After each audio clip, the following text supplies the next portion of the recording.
Earth did not send ambassadors. Earth sent a declaration of war read by one man standing alone under a blood-lit sky. The warning had arrived 7 days earlier, carrying no name and no warmth. Earth's pattern of aggression, its refusal to bow to conclave regulation, and its continued development of forbidden weapons systems will no longer be tolerated.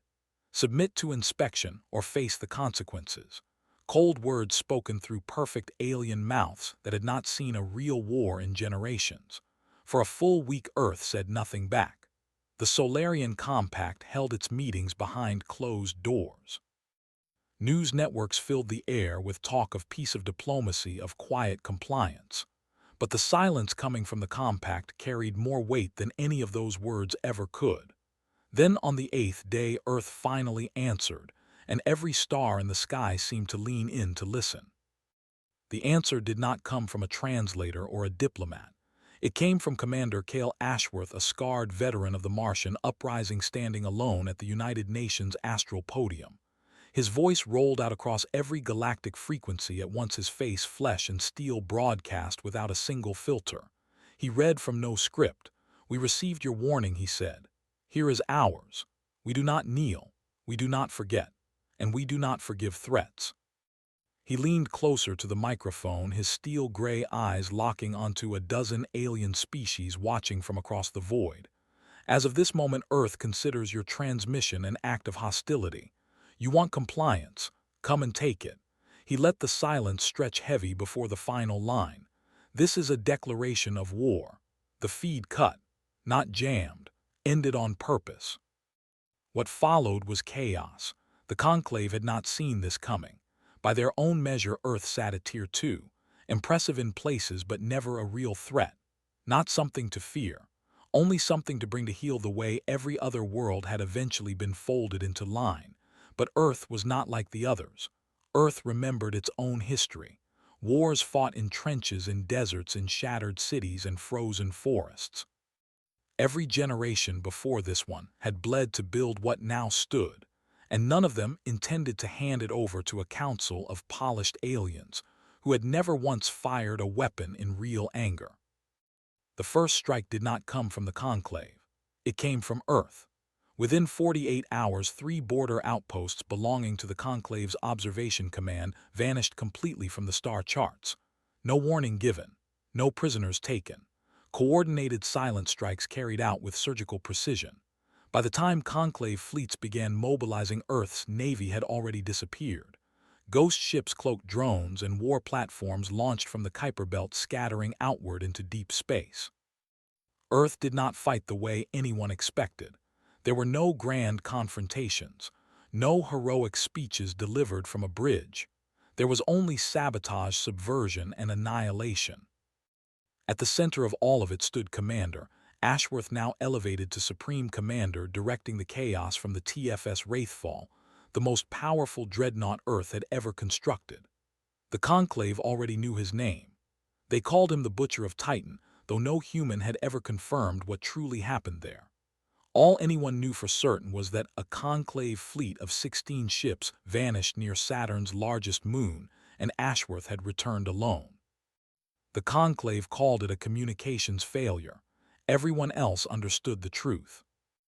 Now the Conclave was learning far too late that Earth had spent years preparing, while the aliens debated trade routes and protocol. Earth had been building war machines, training orbital shock divisions, and designing artificial minds that could think faster and strike harder than anything on the Conclave's records. They had underestimated Earth. They had underestimated humans. They were about to learn exactly what that meant. Ashworth stood in the war room, arms crossed, jaw set tight. The hologram before him showed Conclave Fleet Alpha advancing toward the Halcyon line. 12 battle cruisers, 6 destroyers, and a diplomatic escort. They brought ambassadors into a combat zone, his second-in-command Voss said with a short scoff.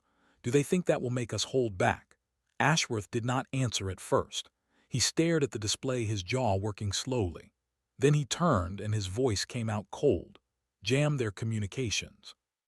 Hit their escort ship first, then burn the rest." "But sir, they sent a threat," Ashworth said, his voice low. "We answer with fire." Out in the cold silence of space, Earth's retribution waited coiled and patient, and the stars themselves seemed to brace for what was coming. The TFS Wraithfall slipped through the black like a predator, its hull wrapped in advanced magnetic distortion fields that no standard galactic sensor could lock onto. Its engines ran nearly silent in the vacuum, producing nothing but cold momentum. Commander Ashworth stood at the helm, staring through the reinforced viewport at the stars beyond. He did not speak. He barely blinked. His hands, scarred from an explosion in the Martian mines 2 decades earlier, flexed behind his back. The war was no longer approaching. It had already begun. Behind him, the command deck hummed with quiet intensity. Officers moved fast but never panicked. They had trained for exactly this. Earth did not hand out command posts like favors. Every man and woman aboard the Wraithfall had earned their place through blood, sweat, and decisions that would haunt most people for the rest of their lives. Sir Voss called from the console bank. Intercept confirmed. Conclave Fleet Alpha is 27 minutes out. They are broadcasting again. "Let us hear it," Ashworth said without turning. The speakers crackled, and a smooth, rehearsed alien voice filled the bridge. One of the Conclave's many representatives, this one belonging to the Velkar, a 6-limbed species with translucent skin and an obsession with hierarchy. "This is Fleet Alpha speaking under the authority of the Galactic Conclave. Earth warship Wraithfall, you are ordered to power down your weapons and surrender for questioning. Your aggression has been noted and documented. Continued resistance will result in punitive action." The message ended, carrying no emotion at all. The same flat tone the Conclave used when scolding lesser species for failing to pay tribute. They did not understand yet. "Send a reply," Ashworth said. "Yes, sir." "What should I transmit?" "Nothing." Voss looked up. "Sir." Ashworth finally turned, his face carved from stone. "They want a reply. They will get one in 27 minutes, not before." He stepped down from the platform, his coat flaring behind him, and walked into the tactical bay where 24 strike captains stood waiting. These were men and women who had commanded orbital assaults, launched deep space kill missions, led suicide squads, and walked away breathing. Some wore medals, some wore burns, none of them smiled.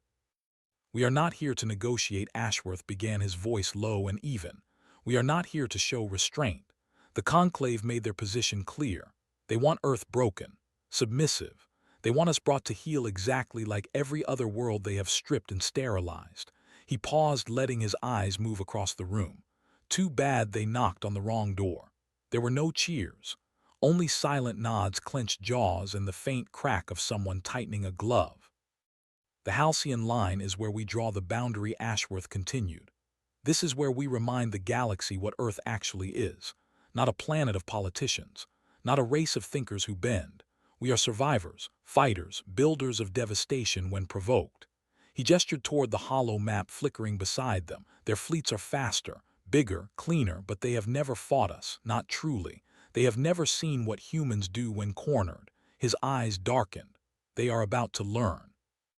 Back on the bridge, as the strike captains relayed orders to their own squadrons, Ashworth leaned over Voss's shoulder, eyes fixed on the data streams.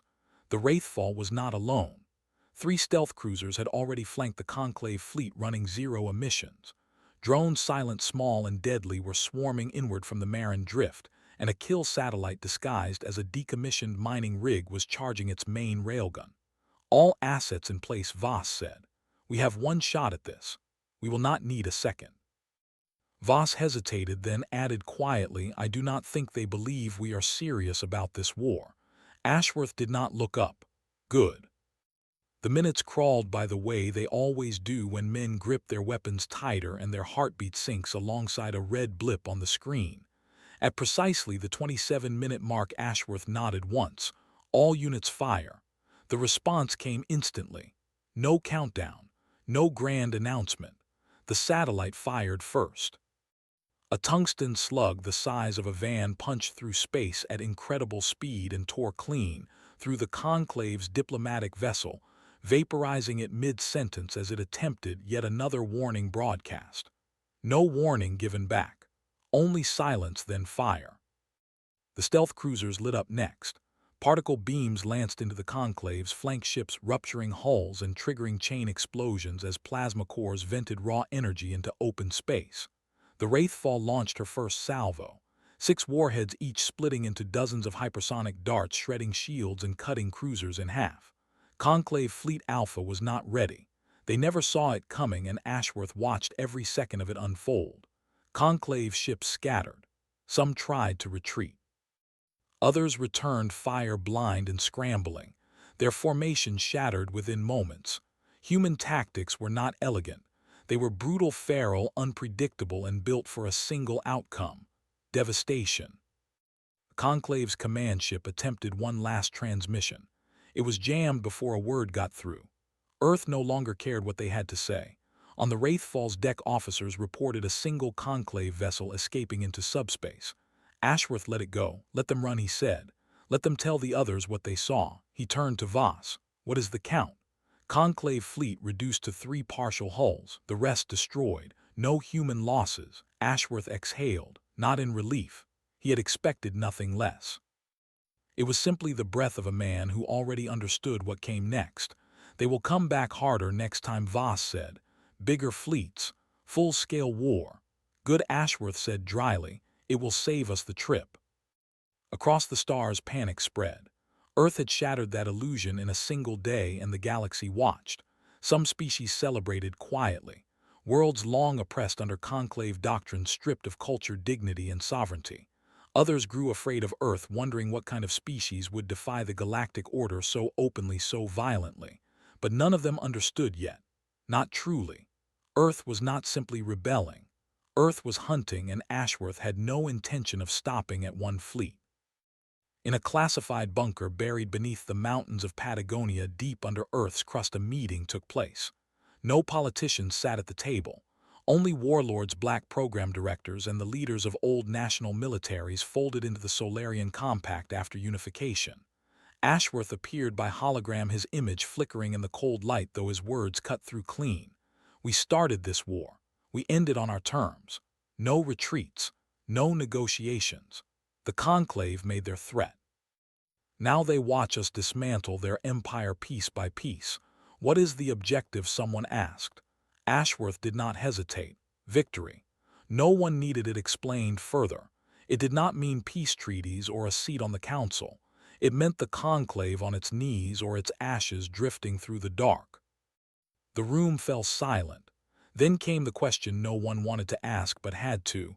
"What happens if we lose?" Ashworth's face hardened. "Then we make certain they remember exactly what it cost to beat us. They will wish they had not bothered."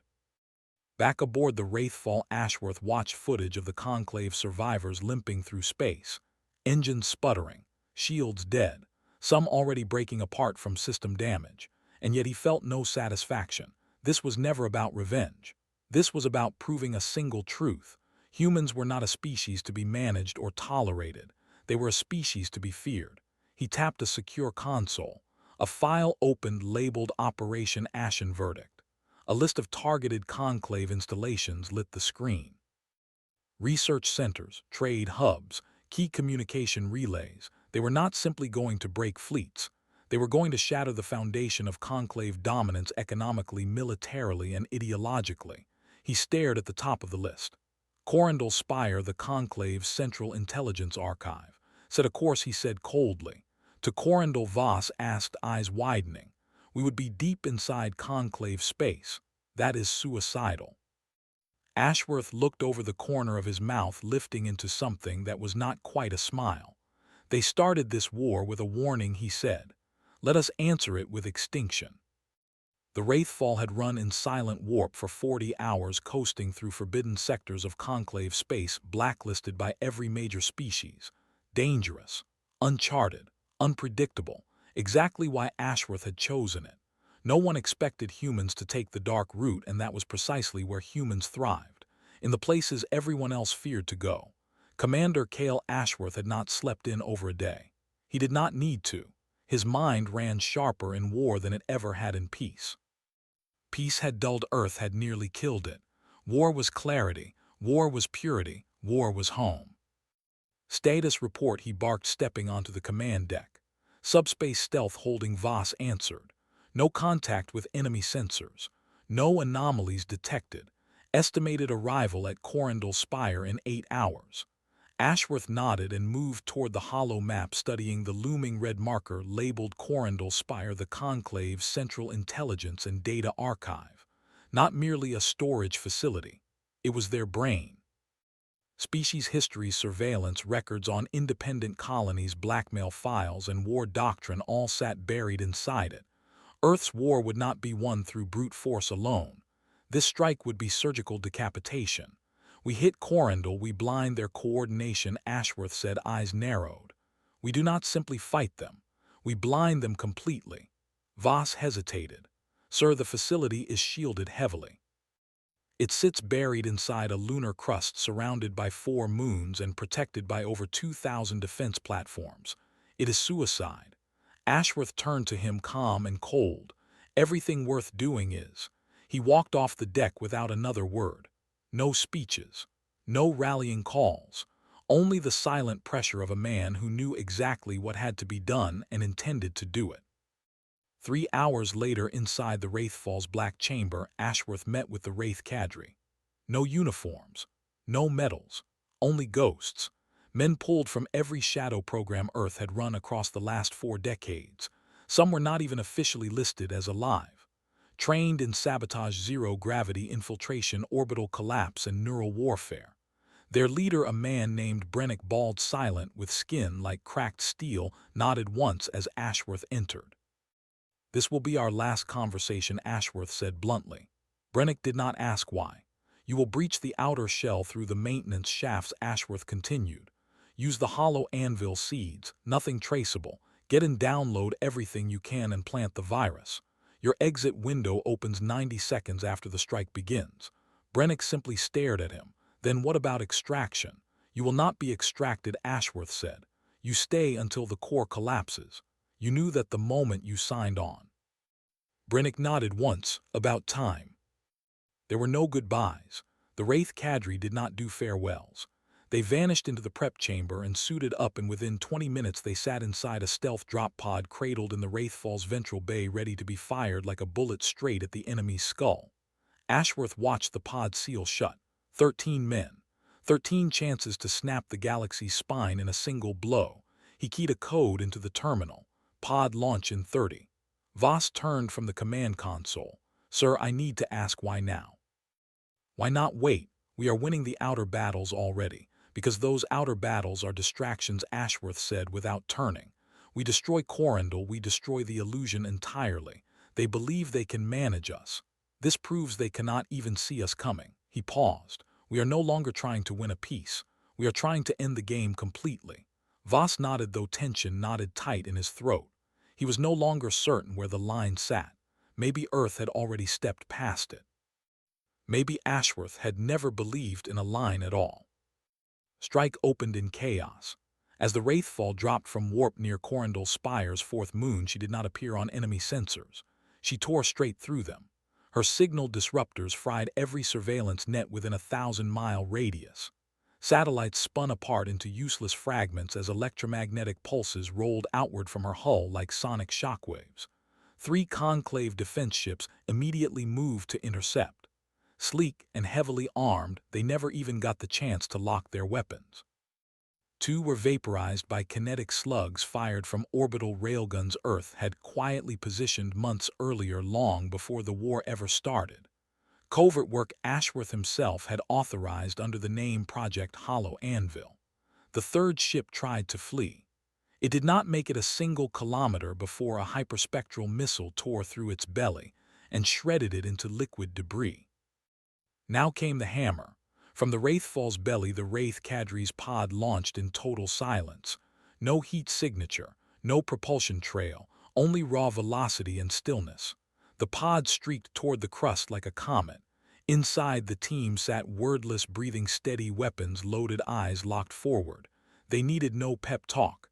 They had all accepted a single truth. They were not making it home. Back on the Wraithfall, Voss watched the feed go dark. Signal lost, he muttered. Pod has breached the crust. Jammed beyond that point. Ashworth stood silent. For one long moment, the war itself seemed to pause as though the universe were holding its breath. Inside Corindal's spire, alarms screamed. The Conclave's inner security fell into chaos. Their systems built for diplomacy, control, and long-term strategy were never designed for an assault this sudden and savage. When the Wraith cadre emerged from the shaft tunnels, they were already deep inside Level 3 among the archival stacks. The guards never stood a chance. The ghosts moved like shadows. No noise, no warning given. Within 7 minutes they reached the inner vaults, and as Brennick plugged the seed into the core terminal, his eyes caught the footage flickering past. Thousands of files about Earth, its leaders, its people, its psychology, its weaknesses, everything the Conclave believed it understood. He smiled grimly. "You do not know a single thing," he muttered. Then he hit the key. The virus launched. Within seconds, the entire data hive began to collapse. Slowly at first, files corrupting terminals crashing, then violently. The archive's safeguard intelligence triggered a failsafe, believing itself under neural intrusion, and began its purge protocol. That was the exact moment the ghosts detonated the hollow anvil seeds. The entire facility shook. Lights failed. Gravity failed. Heat levels spiked, then plunged as the inner vacuum system spiraled out of control. In those final seconds, Brennick stood in the wreckage, the virus still devouring everything around him, and muttered, "Earth sends its regards." Then everything went black. On the Wraithfall, Voss turned to Ashworth. "Core collapse confirmed. We have lost contact with the cadre. They did their job," Ashworth said flatly. "Now we do ours. What is our move?" Ashworth walked back to the deck window and stared at the distant ruin of Corindal's spire as its moons began drifting from the gravitational disruption of the collapsing core. "Now," he said, "we start breaking planets." Voss studied him, eyes narrowing. "Is this still about the Conclave?" "No," Ashworth said, his voice dropping to a low growl. "This is about Earth's place in this galaxy. This is about making certain the next time anyone out there considers threatening us, they remember this day and choose to die quietly instead." He turned to face the crew. "Set a course for the Sovereign Ring." "You mean the capital cluster?" Voss asked, stunned. "We have no authorization for this." "We do not need authorization. That is not a battlefield. It is a political sanctuary." "Not anymore," Ashworth said. "Now it is a target." Inside the Conclave's inner sanctum, news of Corindal's fall struck like a solar flare. The high voice collapsed mid-sentence. Panicked counselors screamed for evacuation. Debates were abandoned. Protocols thrown aside entirely. Whole species began quietly reconsidering their loyalties. Earth had not merely retaliated. Earth had struck directly at the Conclave's brain, and the message could not have been clearer. You are not gods. You are not safe. And you are next. The Wraithfall slipped through the dead zone between the shattered remains of Corindal's spire and the edge of the Sovereign Ring. Her dark matter drives hummed low, barely audible through the hull. Earth's flagship was no longer rushing. She was hunting. Ashworth stood alone in the observation chamber. Around him the stars stayed cold and uncaring, just like him. He had not slept since Corindal fell. He did not need to. He no longer dreamed. The war had burned that out of him long ago. Some men fought for peace. Ashworth fought because there was no peace left worth saving. The door slid open. Voss entered slower than usual.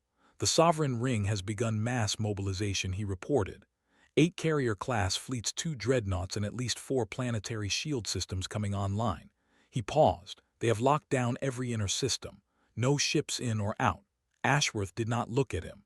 "Cowards hide behind walls. Kings die behind them." Voss stepped closer, his voice lower now. "Sir, this is not Corindal. These are their capitals, not soft targets. If we strike now, we are not only killing their command. We risk the entire spiral collapsing into chaos. Civil war, species collapse, famine. We are talking about billions of lives." Ashworth finally turned, his eyes perfectly still. "They declared war on us the moment they sent that transmission. They made their choice. We are not here to babysit the galaxy. We are here to win." Voss held his ground. "And if we win it this way, what kind of future are we leaving behind?" Ashworth stared at him for a long moment, not with anger, with something colder, the kind where Earth never gets threatened again. Voss exhaled and stepped back. He finally understood. Ashworth was no longer aiming for justice. He was aiming for total dominance. 2 hours later, Earth's joint fleet gathered at the edge of the Sovereign Ring, a band of 8 capital worlds forming the heart of galactic governance. In theory, the ring stood as a neutral zone, a sanctuary of reason, exactly as the Conclave had always claimed. But Earth had seen what hid behind that facade: oppression dressed as diplomacy, control disguised as peacekeeping, arrogance woven through every law forced onto everyone else. The ring had always sat untouchable. Now it was simply next. The Wraithfall's war room lit with red beacons. Surveillance drones deployed across the outer orbit had already begun mapping planetary defenses, and the numbers offered little comfort. Shield density runs 3 times heavier than at Corindel, the data officer reported. No gaps, no blind zones. Atmospheric autocannons are online, and their gravity well displacers will block any direct orbital drop. It does not matter, Ashworth replied. We are not dropping from orbit. The officers exchanged glances. He tapped the console, and a schematic of a conclave trade lane known as Corridor 7 appeared. A wormhole route used to move trade vessels between the agricultural moons and the diplomatic core. Send a subspace ping through Corridor 7, he ordered. Make it look like a damaged freighter. Deploy 20 Reaper-class drones on standby. Voss raised an eyebrow. You think they will take the bait? I do not care, Ashworth said, as long as one of them opens the door. 6 hours later, the door opened. A conclave scout vessel emerged from the wormhole, expecting to find a crippled freighter.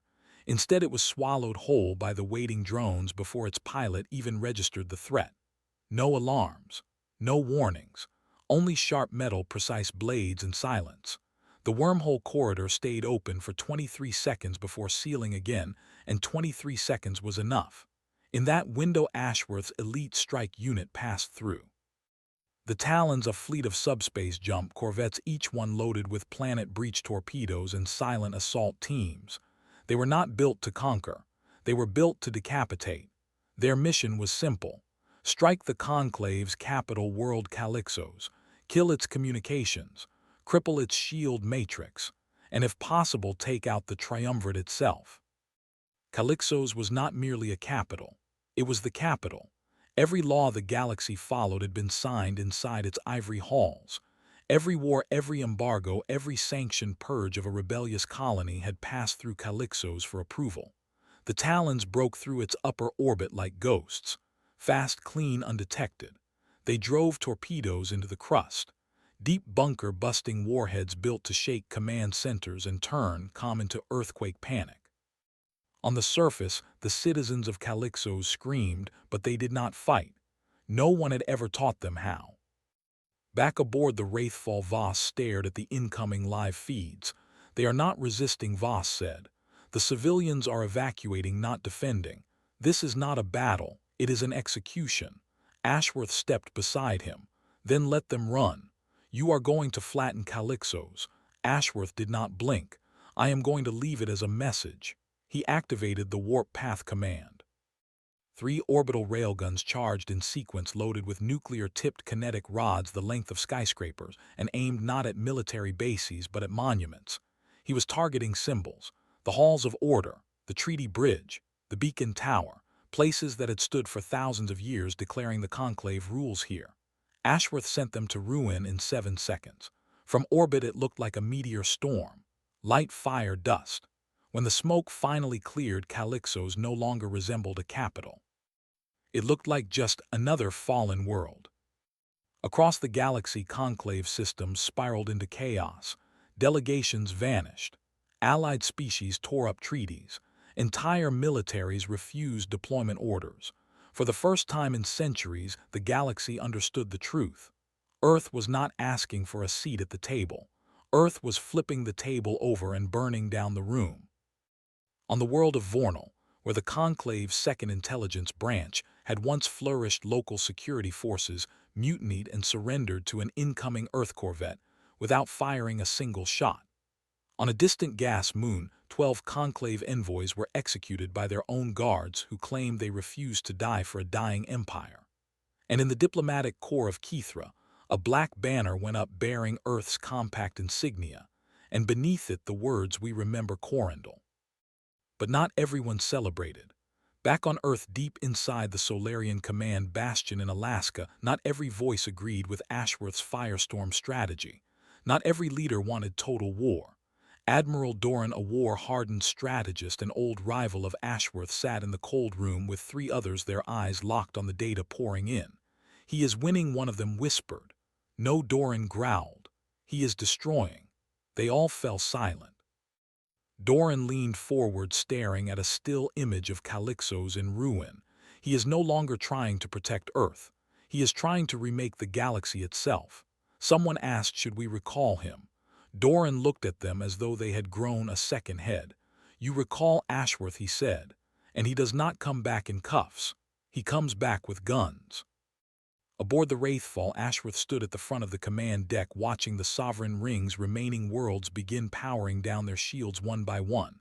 Not because they had surrendered, because their power grids were failing entirely. Corindel had held the knowledge. Calypso's had held the will. With both gone, the rest was simply collapse. Voss approached him again. "It is over." Ashworth shook his head slowly. "Not yet." Voss swallowed hard. "Then what is next?" Ashworth turned, his voice like drawn steel.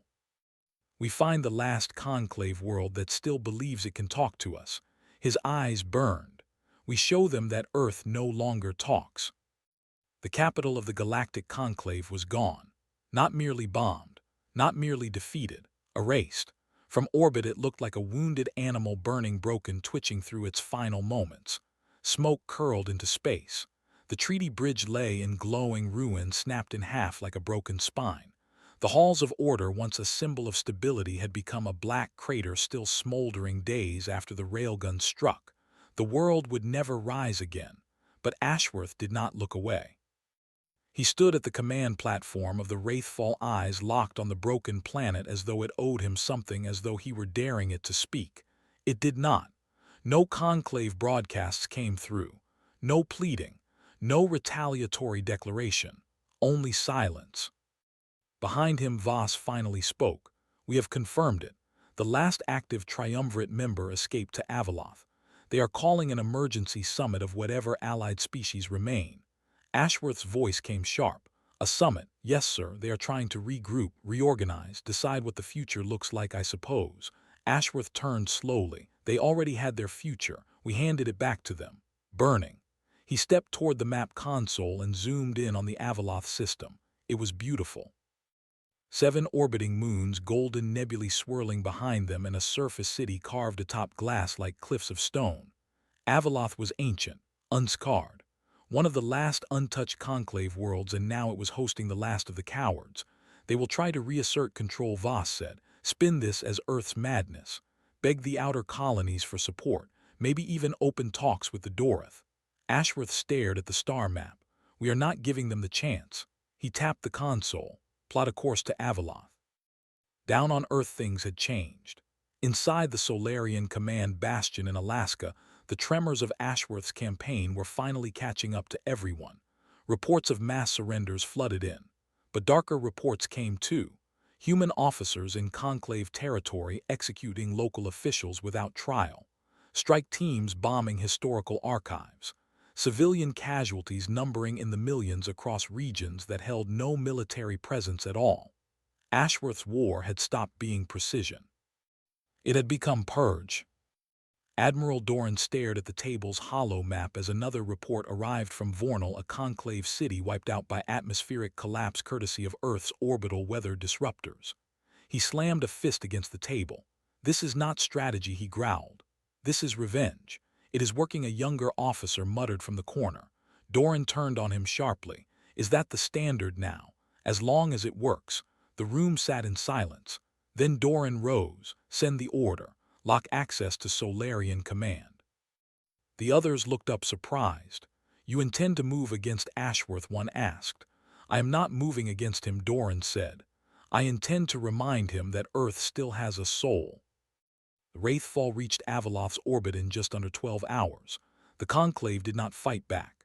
Their planetary shields powered up, then powered back down. It was not surrender, it was acceptance. A transmission arrived before Earth ever fired a shot. Audio only, a raspy, exhausted voice. "Vesserin, the last surviving member of the Triumvirate. There is no fight left in us," the alien said. We see now what humanity has become. You wanted fear, Commander Ashworth. You have earned it. You wanted respect. You have stolen it, but if you burn us here too, what is left? What exactly are you trying to build? Ashworth gave no answer. He ended the transmission and walked down to the Wraithfall's deployment bay. This time he sent no team. He went himself. Ashworth's dropship descended like a thunderbolt. The skies over Avaloth cracked with sonic booms as his escort fleet broke atmosphere, circling above in silent intimidation. No weapons fired. No resistance offered. Avaloth had already died. It simply had not fallen yet.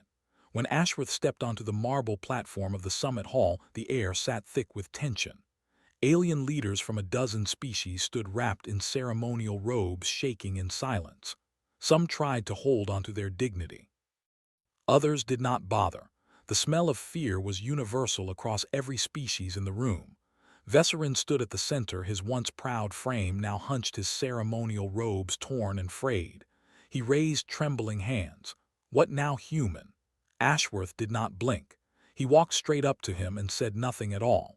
Instead, he reached into his coat and set a data spike down on the podium. This, he said, his voice steady, is a record of every conclave atrocity Earth has documented across the past century. Forced famines, sterilization policies, memory erasure programs, genetic tampering, cultural annihilation. The room went still. You will transmit this to every system under conclave influence, Ashworth continued. You will confess publicly beneath our banner. Every word I have recorded will be spoken through your own mouth. Vesserin whispered, they will tear us apart. They should. And if I refuse, Ashworth's eyes never moved, then I flatten Avaloth while you are still speaking. Vesserin stared at him, eyes wet with terror, but he understood, and so did everyone else in that hall. This was the price of survival now. Not alliance, not loyalty, not peace. Obedience. The data spike was accepted. Transmission began across the galaxy. Hollow screens lit with the Conclave's own face reading a confession of sin so horrifying that entire colonies rebelled overnight. Old flags came down. New banners rose, Earth's banner, the Compact's black insignia. Ashworth did not smile. He felt no pride at all. This was never about pride. This was about control. Hours later, standing aboard the Wraithfall once more looking down at Avaloth, Voss approached him. You did it, he said quietly. You broke them. Ashworth stayed silent a moment. Then they were already broken. I simply removed the lie. Voss nodded slowly. So what now? Ashworth gave no answer. Then the signal arrived, a transmission from Earth, encrypted, top-level clearance. Voss pulled it up, his eyes widening. It is from Admiral Doran. Ashworth turned. He has locked down Solarian Command. He is calling for an emergency review. He is accusing you of overreach, of violating Statute 7. He is ordering your recall. The deck went quiet. Ashworth said nothing for several long seconds, then calmly prepare the fleet for return to Earth. Voss looked stunned. You are going back. Of course, Ashworth said. If Doran wants to talk, we will talk. But something in his voice did not sound like a man preparing for peace, and Voss heard it clearly. Earth was not simply coming home victorious. It was coming home with blood still on its boots. The Wraithfall entered Earth's atmosphere under full blackout protocol. No escort, no lights, no public arrival, not a single welcoming transmission from Solarian Command. The silence felt louder than any orbital cannon Ashworth had faced across the entire war. Inside the ship, the crew moved quieter than usual. Tension pressed down on every soul aboard. They had seen what Commander Ashworth had done to the galaxy, and now none of them were certain what he might do to Earth, or worse, what Earth might do to him.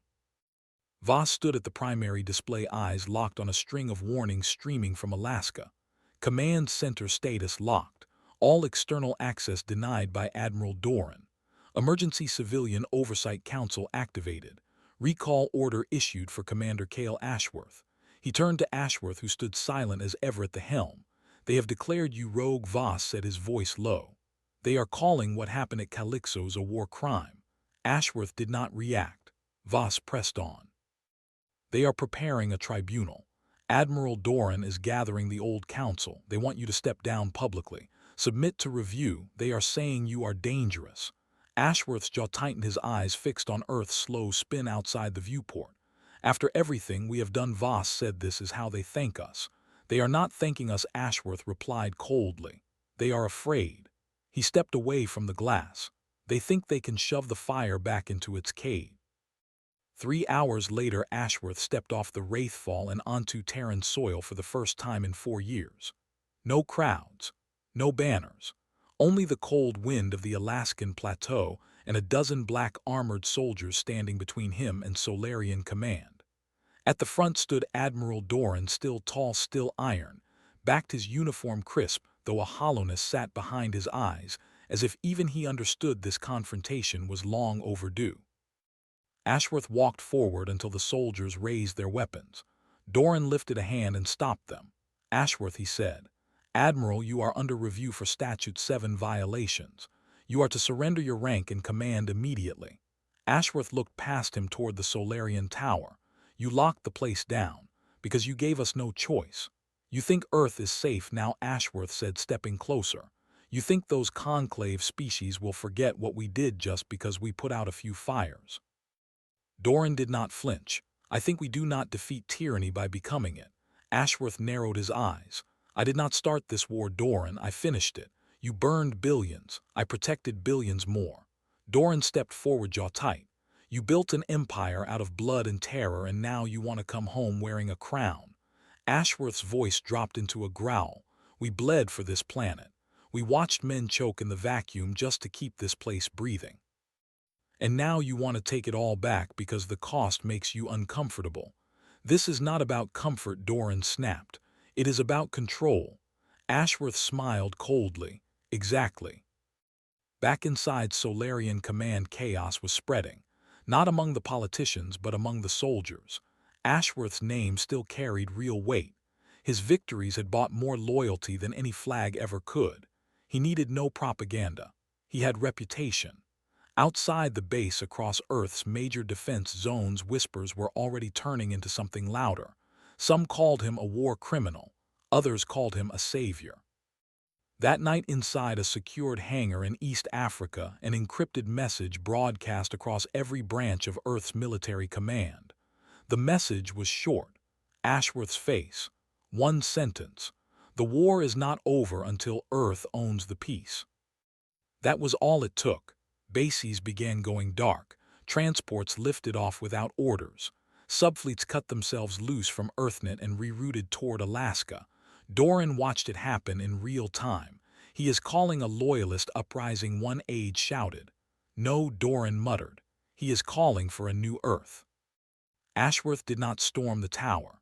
He waited. He let the message spread. He let the weight of everything he had done out among the stars settle slowly on the home front.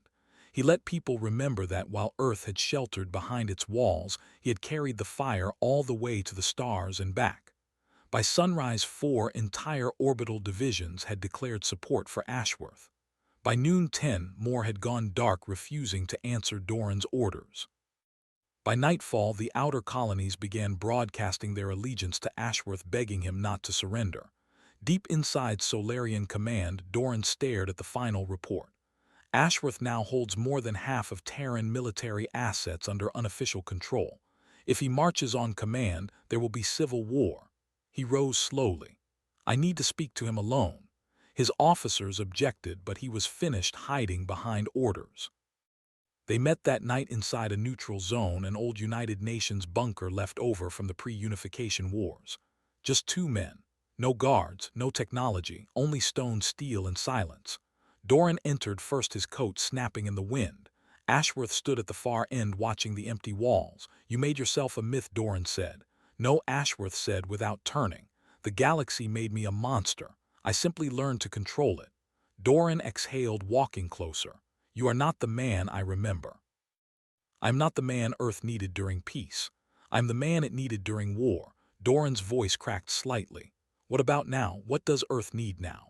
Ashworth finally turned, and for the first time something sat in his eyes that was neither fury nor resolve. It was conflict. Doran stepped closer. You do not have to burn it all down, Grant. Ashworth looked him in the eye. I already did. For 10 long seconds neither man spoke. Then Doran nodded once. I will not stand in your way. Ashworth did not nod back. He simply walked past him out of the bunker and straight into history. The next day, Solarian Command dissolved itself. Ashworth never seized power with guns. He did not need to. The people simply handed it to him. The soldiers cheered. The colonies aligned. Earth did not elect him. Earth surrendered to him willingly. There was no coup. There was only inevitability. And just like that, the war hero who had once answered a threat with fire now ruled the very planet that had once sent him out to burn. The banners changed overnight. Where the Solarian Compact flag had once flown, a sharper emblem rose in its place. Black steel wings wrapped around a blood-red circle, the ascendant crest. Ashworth never gave a speech. He never claimed a throne. He simply stepped into the silence left behind after the conclave's collapse and Earth's own fear, and no one found the courage to ask him to step back out of it. There was no formal announcement, no press conference. He occupied the vacuum of leadership, and the vacuum welcomed him. In every capital across Earth, from the spires of New Shanghai to the buried metros of a free Europa, his image flickered across hollow screens. Unreadable eyes. A voice always clipped. Promises never grandiose. Only cold, hard truths. We are not at peace. We are in control. That was all he said, and it was enough. Within weeks, Earth's military underwent a complete restructuring. Old loyalties were burned away, new ones sworn in their place. Every general who hesitated was reassigned or simply vanished. Officers who had resisted Ashworth's wartime orders found themselves posted to dead sectors with no power, no communications, and no command. Civilian oversight councils were quietly disbanded, their archives wiped clean. No riots broke out because most of those councils had already vanished before the public even realized they existed. By the end of the first month, Earth had become exactly what the conclave had always feared it would. A unified species under one voice, with nothing left to fear and nothing left holding it back. But in the ashes of order, rebellion always finds a way to flicker back to life. Deep beneath the Atlantic, in an old maintenance level of a decommissioned orbital railgate, it burned quietly. She was no soldier anymore, but Lieutenant Nadia Kestrel had once served beside Ashworth during the Martian uprising. She remembered him before the black coats and the red insignia, before the speeches and the strikes. She remembered a man who fought for survival and not for domination. Now he sat upon a throne built of bones, and she had no intention of letting it stand. Around her, a group of dissident former officers, outlaw technicians, and a handful of hardened civilians gathered over flickering terminals, parsing every detail of the new compact systems. New defense grids, civilian identification algorithms, drone patrol rotations. The resistance had no ships, no armies, but they had something else entirely. The one weapon Ashworth never saw coming. They had the truth. Back inside the Ascendancy spire, Voss walked beside Ashworth, watching engineers install new biometric locks and automated defense arrays. "You have stabilized most of the colonies," Voss reported. "Lyra system pledged allegiance yesterday, and Titan's population finally stopped protesting the food taxes." Ashworth said nothing, studying the build schematics with surgical coldness. "But there is something else," Voss added, lowering his voice. "A leak." Ashworth's eyes flicked toward him. Voss swallowed. "Old files. Video logs from Corindel. The Wraith Cadre's final broadcast. Someone recovered the deleted cache and they are spreading it. What does it show?" Voss paused. "It shows Brennick saying they were ordered to die. It shows that we pulled the plug before extraction, that you never planned to bring them home at all." Ashworth did not blink. "I did not." Voss stared at him. "It is going viral." Ashworth turned away. "Let them watch. Let them see exactly what this piece costs." Voss pressed quieter now. "But they are calling you a murderer, a traitor. Some are saying you killed your own men." "I gave them victory," Ashworth said, jaw clenched, "and history only remembers who wins." But outside, the sterile halls of the Ascendancy, cracks were spreading. The leak moved faster than any virus across underground networks, deep stream forums, and black channels scattered through the asteroid belts. People listened. Brennick's face, Brennick's voice, his blood-covered helmet shaking as he shouted into the last open uplink. He knew, he always knew, we were never coming back.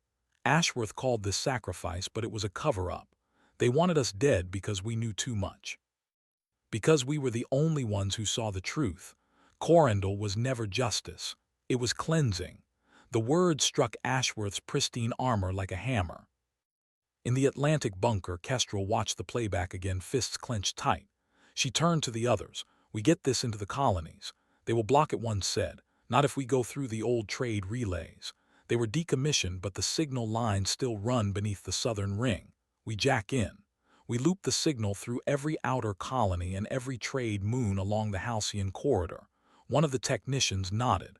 "We can patch it through every non-aligned station." Kestrel looked up. "Then we light the fire."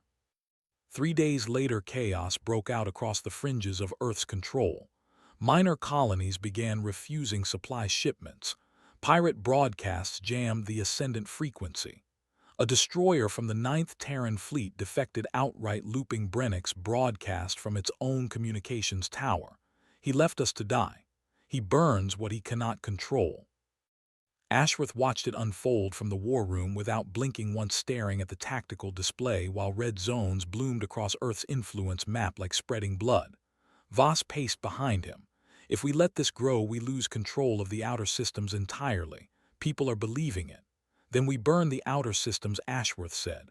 Voss stopped cold. "You cannot be serious." Ashworth turned slowly. "I told you already. We are not trying to win a popularity contest. We are securing humanity's place in this galaxy.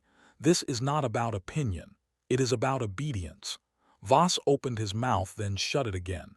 He had no answer left to give.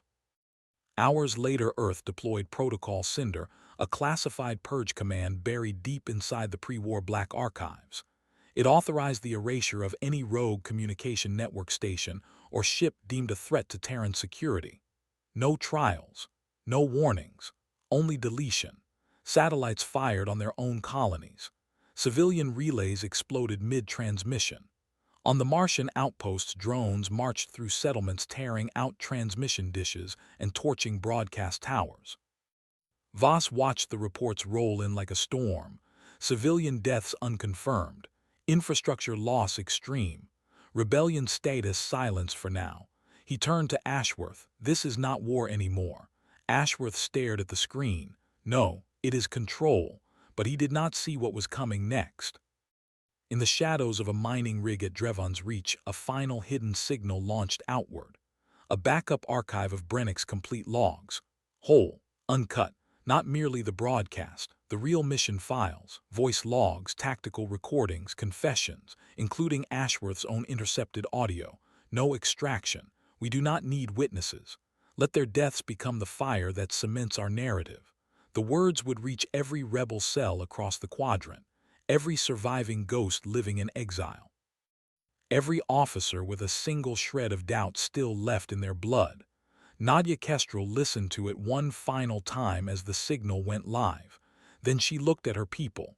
"This time we do not just expose him. We go back to Earth." Earth's sky was no longer silent. Over the Pacific Quadrant, 25 unauthorized ships dropped out of subspace, flying low beneath the old radar net. Military grade, stolen or defected, their identification scrambled, their signals encrypted. But Ashworth needed no identification to know exactly who they were. The rebellion had returned, and they had brought more than weapons this time. They had brought proof. Inside the command tower, red alerts blared across every hollow screen. Civilian channels jammed. The Ascendancy's artificial intelligence scrambled to intercept the corrupted signals, but it was already too late. Every terminal, every wall screen, every personal wrist link across Earth's primary sectors suddenly lit with a name the system did not recognize. Brennick's testimony uncensored. Then it played the complete logs. Ashworth's voice. The order to leave them behind. Surveillance footage of civilians gunned down under Protocol Cinder. Collateral denied. Deaths justified as stabilization losses. And then Brennick's final whispered words through blood and static. "He does not serve Earth. He rules it." Within 10 minutes, 6 orbital defense stations powered down. 2 refused outright to fire on the incoming rebel fleet. On Europa, Terran forces mutinied and pledged allegiance to the uprising. Even some high command officers vanished from their posts inside the compact's own halls. Earth's armor did not crack. It shattered completely. Inside the heart of the Ascendancy spire, Voss stood in the war room watching the chaos unfold, his hands shaking. Ashworth, you need to talk to them. The commander stayed silent, staring at the fractured map as rebellion symbols flared red across Earth and every outer colony. His grip on power, the most absolute and brutal the planet had ever known, was slipping through his fingers. He turned slowly to Voss. Send the strike order. Voss's eyes went wide. Strike who? The rebel fleet. Every ship inside Earth's airspace. I do not care if they are broadcasting truth lies or peace proposals. Wipe them out.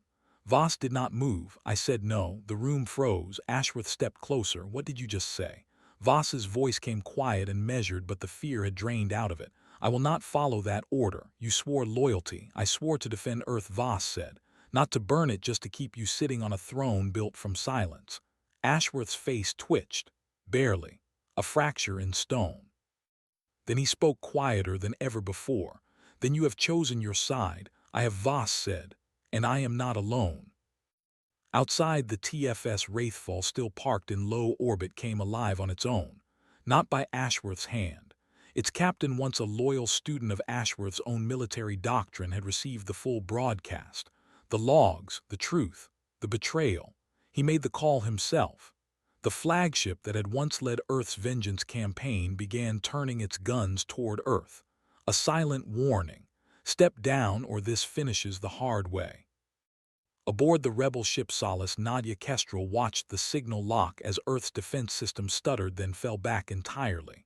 The mutiny had worked. She turned to her crew. We land now. They dropped into the no-fly zone above Alaska, bypassed the outer defenses, and crashed straight into the Ascendancy spire's perimeter in a thunderstorm of scorched metal and electromagnetic flares. Doors blew open. Rebels stormed in, but they did not need to fire. Half the Ascendancy troops dropped their weapons the moment they saw who led the charge. The name on Kestrel's chest plate, a name no one had spoken aloud in 4 years. One Ashworth had buried along with every other voice of dissent. Now it was marching straight through the front gates.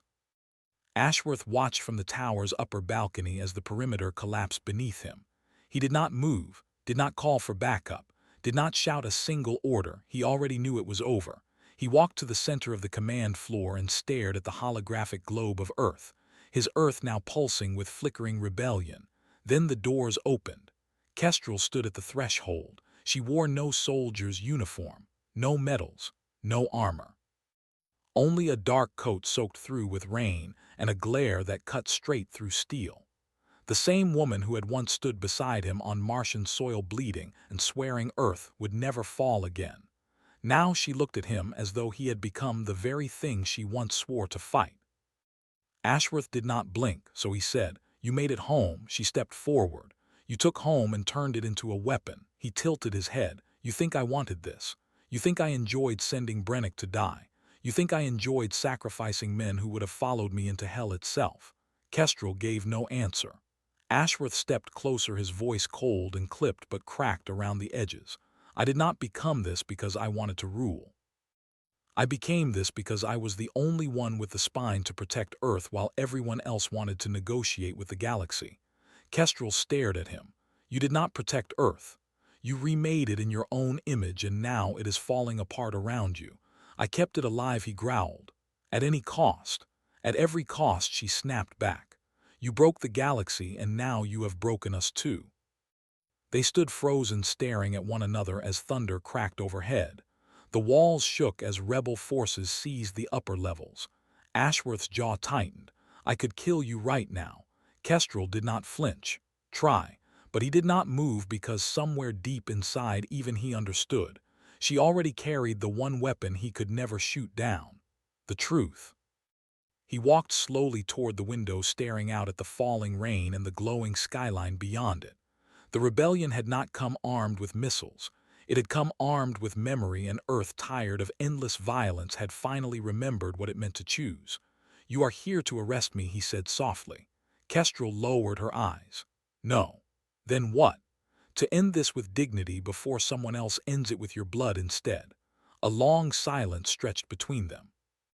Then Ashworth turned back to face her, something in his expression finally tired. Not defeated, tired. Dignity, he repeated the word like something foreign on his tongue. I left that behind on Titan. He walked to the command console and slowly entered a key code. The holograms vanished. Every security system powered down. No fight. No resistance. Only surrender. He looked at her. It ends here then. Kestrel nodded. Yes, it ends here. 2 days later, Grant Ashworth stood before the Terran Council, reinstated, reformed, and now built upon an open charter law.